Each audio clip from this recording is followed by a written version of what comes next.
ద్వారకా తిరుమల ఆలయంలో వరుస వివాదాలపై భక్తులు తీవ్ర ఆగ్రహం వ్యక్తం చేస్తున్నారు. ఆలయ పవిత్రతకు భంగం కలిగించేలా ఘటనలు జరగడంపై మండిపడుతున్నారు. హుండీ లెక్కింపులో సేవకుడి చేతివాటం, నకిలీ టికెట్ల అమ్మకంపై ఆలయ అధికారుల ఫిర్యాదుతో పోలీసులు కేసు నమోదు చేసి దర్యాప్తు చేపట్టారు. డీఎస్సీ శ్రావణ్ కుమార్ నేతృత్వంలో పోలీసులు విచారణ చేపట్టారు. ఏలూరు డీఎస్సీ శ్రావణ్ కుమార్తో మా special correspondent Murali face to face.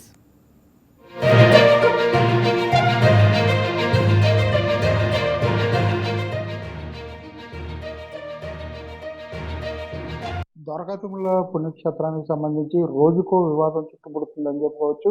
మొన్న నకిలీ టికెట్ల కుంభకోణం గురించి మనతో మాట్లాడడానికి ఏలూరు డిఎస్పీ శ్రావణ్ కుమార్ గారు ఉన్నారు. చెప్పండి సార్, ద్వారకా తిరుమలకి సంబంధించి నకిలీ టికెట్ల కుంభకోణంలో ఈ విచారణ ఎంతవరకు వచ్చింది?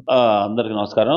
ముఖ్యంగా ఈ ద్వారకా తిరుమల లోని ఏదైతే నకిలీ టికెట్లు కుంభకోణం బయటపడిందో దాంట్లో ఉన్నటువంటి ప్రథమ ముద్దాయి ఇప్పటికి కూడా ఫోన్ కానీ అన్ని స్విచ్ ఆఫ్ చేసుకొని ఉన్నాడు. దాని మీద ఒక స్పెషల్ టీం ఏర్పాటు చేయడం జరిగింది. అటు టెక్నికల్గాను ఇటు మామూలుగా కూడా మనము అతను పట్టుకోవటానికి ప్రయత్నం చేస్తున్నాం.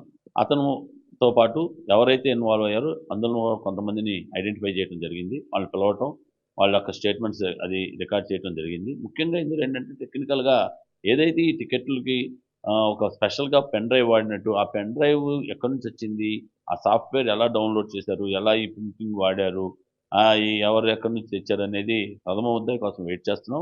అది వచ్చిన వెంటనే ఈ దాంట్లో ఇచ్చేస్తాం. ఇందులో ఎవరైనా ఈ టెంపుల్ సిబ్బంది యొక్క చేతహస్తం ఉందా, వాళ్ళ తాలూకా ఎవరెవరు ఉన్నారు అనేది కూడా కోణంలో కూడా కూపీలాగుతున్నాము. దీనిలో దర్యాప్తులో భాగంగా వాళ్ళందరినీ కూడా ఎస్టాబ్లిష్ చేయడం జరుగుతుంది. అదేవిధంగా మనకి ఏదైతే మొన్న మనకి ఈ కౌంటింగ్ అప్పుడు కూడా కొంతమంది దొంగతనంగా బంగారం ఏదైతే దాచుకుంటామో దాన్ని కూడా పట్టుకోవడం జరిగింది. దానిపైన కూడా మేము ఎండోమెంట్ డిపార్ట్మెంట్కి సర్టెన్ ఇది కూడా చేస్తడం జరుగుతుంది. దాని మీద మనం ఖచ్చితంగా డిపార్ట్మెంట్ వారికి లెటర్ రాయటం జరిగింది. ఏవైతే ఈ లోపాలు ఉన్నాయో ఆ లోపాలన్నింటినీ సరిదిద్దుకోవడంతో పాటు ఇక నుంచి ఖచ్చితంగా పోలీసు వారికి సమాచారం ఇవ్వాలి. మెటల్ డిటెక్టర్ ఫ్రేమ్ ద్వారానే లోనికి ఎవరైతే ఈ సేవ చేయడానికి వచ్చారో వాళ్ళ యొక్క పూర్తి వివరాలు రిజిస్టర్లో మెయింటైన్ చేయాలి. వాళ్ళ సెల్ ఫోన్ నెంబర్ చేయాలి. అదేవిధంగా వాళ్ళకి డ్రెస్ కోడ్ ప్రకారం ఏమేమి ఉండాలి ఏంటి అనేది కూడా చెక్ చేయించడం, వాళ్ళు చెక్కింగ్ తర్వాత లోనికి వెళ్ళటం, మళ్ళీ రావటం. అదేవిధంగా ఆ ఏరియాలో వీళ్ళు ఏదైతే దాయటానికి అవకాశాలు ఉన్నటువంటి అన్ని మార్గాలను మూసివేయడం, ఇవన్నీ కూడా చేయడం జరుగుతుంది. వాళ్ళన్నిటికీ పలు సూచనలు అయితే చేస్తూ వాళ్ళకి లెటర్ పెట్టడం జరిగింది.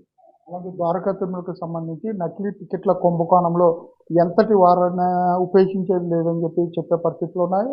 దీనికి సంబంధించి ఒక ఏఈఓ కుమారుడు సంబంధించి కూడా గాలింపు చర్యలు చేపట్టామని చెప్పి ఏలూరు డిఎస్పీ శ్రావణ్ కుమార్ చెప్పే పరిస్థితులు అయితే కనపడుతున్నాయి. కెమెరా పర్సన్ మధుతో మురళి, వైకే న్యూస్, ఏలూరు జిల్లా.